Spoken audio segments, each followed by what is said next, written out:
வணக்கம். செந்தணலின் பிரதான செய்திகள். விரிவான செய்திகளுக்கு முன் தலைப்புச் செய்திகள். செம்மணி மனித புதைக்குழியில் இன்றும் அகழ்ந்தெடுக்கப்பட்ட 10 எலும்புக்கூட்டு தொகுதிகள். ஊர்காவற்றுறை வைத்தியசாலைக்கு களவிஜயம் மேற்கொண்டு கஜேந்திரகுமார் பொன்னம்பலம். நெல்லுக்கு நியாய விலை கோரி கிளிநொச்சி விவசாயிகள் வீதியில் இறங்கி போராட்டம். புங்குடுதீவு மாணவி கொலை வழக்கு தண்டனையை உறுதி செய்தது யாழ் மேல் நீதிமன்றம். உயிருக்கு ஆபத்து ஏற்படலாம், அறிகுறி தென்படுவோருக்கு விடுக்கப்பட்டுள்ள அவசர எச்சரிக்கை. நகை வாங்க காத்திருப்போருக்கு முக்கிய அறிவித்தல். பல்லேகம தேரரின் மரபணு பரிசோதனை இரத்த மாதிரியை வழங்குமாறு உத்தரவு. நீதிமன்றத்தில் முன்னிலையான யோசித ராஜபக்ஷ பிறப்பிக்கப்பட்ட உத்தரவு. சட்டவிரோத மணல் கடத்தல் ஒருவர் கைது. திருமலையில் விபத்து, பேருந்தின் பின்னால் மோதிய மோட்டார் சைக்கிள் சாரதி படுகாயம். இந்தோனேசியாவில் சக்தி வாய்ந்த நிலநடுக்கம். இந்தியாவில் டெலிகிராம் செயலிக்கு தடை, மத்திய அரசு அதிரடி. தொடர்வன விரிவான செய்திகள். செம்மணி மனித புதைகுழியில் இருந்து 2 சிறுவர்கள் கைக்குழந்தையின் உள்ளடங்கலாக 10 எலும்புக்கூடுகள் அகழ்ந்தெடுக்கப்பட்டுள்ளன. செம்மணி புதைகுழியின் 3ஆம் கட்ட அகழ்வு பணியின் 25ஆம் நாள் அகழ்வு பணி இன்றைய தினம் இடம்பெற்றது.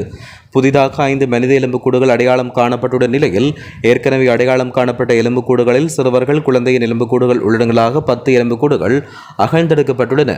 மீட்கப்படும் எலும்புக்கூடுகள் பல உடைந்த நிலையில் நேர்சீரின்மையான நிலையில் காணப்படுகிறது. அதன் அடிப்படையில் இதுவரையான அகழ்வு பணியின் போது 360 எலும்புக்கூடுகள் அடையாளம் காணப்பட்டுள்ள நிலையில் அவற்றில் 351 எலும்புக்கூடுகள் அகழ்ந்தெடுக்கப்பட்டுள்ளதாக தெரிவிக்கப்பட்டுள்ளது. பாராளுமன்ற உறுப்பினர் கஜேந்திரகுமார் பொன்னம்பலம் அவர்கள் நேற்று ஊர்காவற்றுறை வைத்தியசாலைக்கு விஜயம் ஒன்றினை மேற்கொண்டுள்ளார். அங்கு வைத்தியசாலையினுடைய பொறுப்பதிகாரியை சந்தித்து கலந்துரையாடியதோடு வைத்தியசாலையை பார்வையிட்டு தேவைகளையும் குறைபாடுகளையும் கேட்டறிந்து கொண்டதாக தெரிவிக்கப்பட்டுள்ளது. நெல்லிற்கான நிர்ணய விலையை அரசாங்கம் வழங்க வலியுறுத்தி கிளிநொச்சி விவசாயிகள் இன்று கவனஈர்ப்பு போராட்டம் மேற்கொண்டனர். மேலும் கிளிநொச்சி நகர் சித்திவிநாயகர் ஆலய முன்றலில் இருந்து மாவட்ட செயலகம் வரை முன்னெடுக்கப்பட்டு வந்து தமது கோரிக்கை அடங்கிய மகஜரை மாவட்ட அரசு அதிபர் சுப்பிரமணிய முரளிதரனிடம் ஜனாதிபதி, மாவட்ட ஒருங்கிணைப்பு குழு தலைவர், விவசாய அமைச்சர் உள்ளிட்டோருக்கும் கையளித்திருந்தனர்.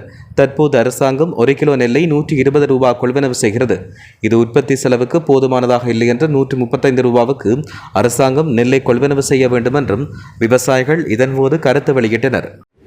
புங்குடுதீவு மாணவி கொலை வழக்கில் உயர்நீதிமன்றத்தால் உறுதி செய்யப்பட்ட தீர்ப்பினை யாழ்ப்பாண மேல் நீதிமன்றம் குற்றவாளிகளுக்கு வாசித்து மீண்டும் உறுதிப்படுத்தியுள்ளதாக தெரிவிக்கப்படுகிறது.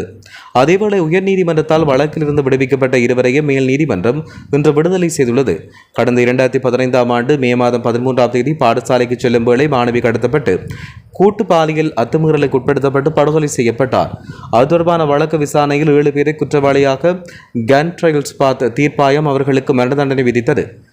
குறித்த தீர்ப்பை எதிர்த்து 7 பேரும் உச்சநீதிமன்றத்தில் மேன்முறையீடு செய்ததை அடுத்து நடைபெற்ற வழக்கு விசாரணையில் இருவரை உச்சநீதிமன்றம் விடுதலை செய்ததோடு ஏனைய 5 மரண தண்டனையை உறுதி செய்தது. விசாரணை காலத்தில் மரண தண்டனை கைதி ஒருவர் சிறையில் நோய்வாய்ப்பட்டிருந்த நிலையில் ஏனைய 4 தண்டனையை யாழ்ப்பாண மேல் நீதிமன்றம் மீண்டும் உறுதி செய்வதற்காக யாழ்ப்பாணம் அழைத்து வந்த நிலையில் கடந்த 25ஆம் தேதி 4 ஒருவர் சிறைச்சாலையில் உயிர் மாய்த்துக் கொண்டார். அதனால் தீர்ப்பினை உறுதி செய்வதற்காக அன்றைய தினம் எடுத்துக் கொள்ளப்பட்ட இந்த வழக்கு எடுத்துக் கொள்ளப்படாத நிலையில் குறித்த வழக்கு இன்றைய தினம் எடுத்துக் கொள்ளப்பட்ட போது 5 குற்றவாளிகளில் 2 தற்போது உயிருடன் இல்லாத நிலையில் ஏனைய 3 உச்சநீதிமன்ற தீர்ப்பை மேல் நீதிமன்றம் வாசித்து காட்டி உறுதி செய்தது. உச்சநீதிமன்றத்தால் விடுவிக்கப்பட்ட 2 மேல் நீதிமன்றம் விடுதலை செய்துள்ளதாக தெரிவிக்கப்பட்டுள்ளது. டெங்கு நோய் தற்போது உயர் பெருந்தொற்று நிலையை எட்டியுள்ளதாக பொது நிர்வாக, மாகாண சபைகள் மற்றும் உள்ளூராட்சி அமைச்சர் பேராசிரியர் சந்தன அபியரத்தின தெரிவித்தார். இதற்கு முன்னர் 74 இருந்த டெங்கு உயர் அபாய மண்டலங்களின் எண்ணிக்கை தற்போது 84 அதிகரித்துள்ளது.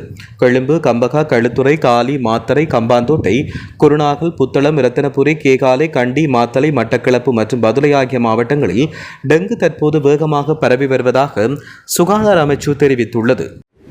இலங்கையில் இன்றைய தினம் தங்கத்தின் விலை அதிகரிப்பை பதிவு செய்துள்ளதாக அகில இலங்கை நகைக வியாபாரிகள் சங்கம் தெரிவித்துள்ளது. அதன்படி இன்றைய தினம் 24 கரட் தங்கம் பவுனொன்று 2000 ரூபாவால் அதிகரிக்கப்பட்டு 3,94,000 ரூபாவாக விற்பனை செய்யப்படுகிறது. 22 கரட் தங்கம் பவுனொன்று 4,000 ரூபாவால் அதிகரிக்கப்பட்டு 3,62,500 ரூபாவாக விற்பனை செய்யப்படுவதாக தெரிவிக்கப்பட்டுள்ளது.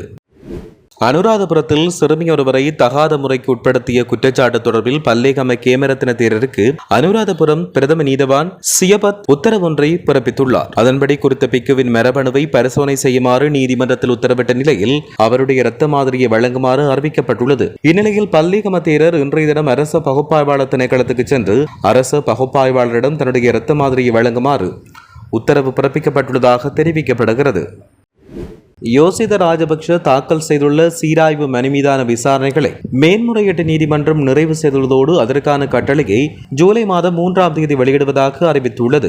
பண மோசடி தடுப்புச் சட்டத்தின் கீழ் தமக்கு எதிராக சட்டம் அதிபரால் தாக்கல் செய்யப்பட்டுள்ள வழக்கில் சதித்திட்டம் என்ற குற்றச்சாட்டை முன்னோக்கி கொண்டு செல்ல முடியாது என்று தீர்ப்பளிக்குமாறு கோரி யோசித ராஜபக்ஷவினால் மறு ஆய்வு மனு ஒன்று சமர்ப்பிக்கப்பட்டிருந்தது. இந்த மனு இன்று விசாரணைக்கு எடுத்துக் கொள்ளப்பட்ட போது மனுதாரரான யோசித ராஜபக்ஷ சார்பில் சட்டத்தரணி ஹபில் பல்வேறு விடயங்களை முன்வைத்திருந்தார். இதன்பொழுது சட்டமா அதிபர் சார்பில் பிரதி மன்றாடியார் நாயகம் ஜனக பண்டார விடயங்களை முன்வைத்திருந்தார். இதையடுத்து விசாரணைகளை நிறைவு செய்த நீதியரசர்களான அமல் ரணராஜா மற்றும் சுமுது பிரேமச்சந்திர ஆகியோரை கொண்ட மேன்முறையீட்டு நீதிமன்ற நீதியரசர் குழாம் இந்த முடிவை அறிவித்துள்ளது. பணமோசடி தடுப்புச் சட்டத்தின் கீழ் தமக்கு எதிராக சட்டமா அதிபரால் தாக்கல் செய்யப்பட்ட வழக்கில் சதித்திட்டம் என்ற குற்றச்சாட்டை முன்னோக்கி கொண்டு செல்ல முடியாது என்று தீர்ப்பளிக்குமாறு கோரி யோசித ராஜபக்ஷவால் மறு ஆய்வு மனு ஒன்று சமர்ப்பிக்கப்பட்டதாக தெரிவிக்கப்பட்டுள்ளது. முன்னதாக இந்த மனு பரிசீலிக்கப்பட்ட போது யோசித ராஜபக்ஷவுக்கு முன்னிலையான சட்டத்தண்ணி கபில் ஃபாரிஸ் இந்த வழக்கில் தன்னுடைய கட்சிக்காரரோடு டெய்சி போரஸ் என்ற பெண்ணும் பிரதிவாதியாக பெயரிடப்பட்டிருந்தாலும் சட்டம் அதிபர் பின்னர் டெய்சி போரஸை விடுவித்ததாகவும் எனவே தன்னுடைய கட்சிக்காரருக்கு எதிராக மட்டும் சதி செய்தல் என்ற குற்றச்சாட்டை நிலைநிறுத்துவது சட்டத்துக்கு எதிரானது என்றும் நீதிமன்றத்தில் தெரிவித்திருந்தமையும் குறிப்பிடத்தக்கது. இருப்பினும் சட்டமா அதிபருக்காக முன்னிலையான பிரதி சொலிசிட்டர் ஜெனரல் ஜனக பண்டார நீதிமன்றில் சாட்சியங்களை முன்வைத்து பிரதிவாதிகளில் ஒருவருக்கு எதிராக கூட சதி செய்தல் என்ற குற்றச்சாட்டை நிலைநிறுத்த முடியும் என்று வலியுறுத்தினார். அதன்படி இந்த விடயம் குறித்து முழுமையான விசாரணை நடத்த மேன்முறையீட்டு நீதிமன்றம் உத்தரவு பிறப்பித்துள்ளதாக தெரிவிக்கப்படுகிறது. கிளிநொச்சியிலிருந்து தென்னம் பொச்சுமட்டைக்குள் மறைத்து சட்டவிரோதமான முறையில் மணலை கடத்தி வந்த வாகன சாரதியை சாவகச்சேரி போலீசார் கைது செய்துள்ளனர். பழை பகுதியிலிருந்து தென்னம் பொச்சுமட்டைகளை ஏற்றிச் செல்வது போல வாகனத்தில் அனுமதி பத்திரமின்றி மணலை ஏற்றி அதன் மேல் பொச்சுமட்டைகளை பரவி யாழ்ப்பாண பருத்தித்துறை பகுதிக்கு நபரொருவர் நீண்ட காலம் கடத்தி வந்துள்ளார். இந்நிலையில் சாவகச்சேரி போலீசாருக்கு கிடைத்த ரகசிய தகவலின்படி இன்றைய தினம் குறித்த வாகனத்தை வழிமறித்து சோதனையிட்ட போது பொச்சுமட்டைக்குள் மணலை கடத்தி சென்றமை கண்டறியப்பட்ட நிலையில் வாகன சாரதியை போலீசார் கைது செய்துள்ளனர். அதையடுத்து மணல் கடத்த பயன்படுத்தப்பட்ட வாகனத்தையும் கைப்பற்றி சாவகச்சேரி போலீஸ் நிலையத்திற்கு கொண்டு சாரதியை போலீஸ் நிலையத்தில் மறைத்து வைத்து மேலதிக விசாரணைகளை மேற்கொண்டு வருவதாகவும் தெரிவிக்கப்பட்டுள்ளது. திருகோணமலையில் இடம்பெற்ற வீதி விபத்தில் மோட்டார் சைக்கிளின் சாரதி ஒருவர் படுகாயமற்ற நிலையில் மாவட்ட பொது வைத்தியசாலையில் அனுமதிக்கப்பட்டுள்ளார். திருகோணமலை அனுராதபுர வீதியின் ரொட்டவி பகுதியில் இன்று காலை இந்த விபத்து இடம்பெற்றது. திருகோணமலையிலிருந்து கொரவப்புத்தானை நோக்கி பயணித்துக் கொண்டிருந்த தனியார் பேருந்துக்கு பின்னால் அதே திசையில் மோட்டார் சைக்கிள் பயணித்தது. இதன்போது முன்னால் சென்ற பேருந்து திடீரென்று நிறுத்தப்பட்டதால் பின்னால் வந்த மோட்டார் சைக்கிள் வேகத்தை கட்டுப்படுத்த முடியாமல் பேருந்தின் பின்புறத்தில் பலமாக மோதி விபத்துக்குள்ளானது.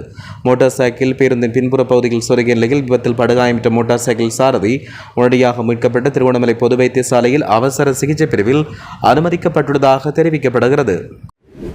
இனி சர்வதேச செய்திகள்.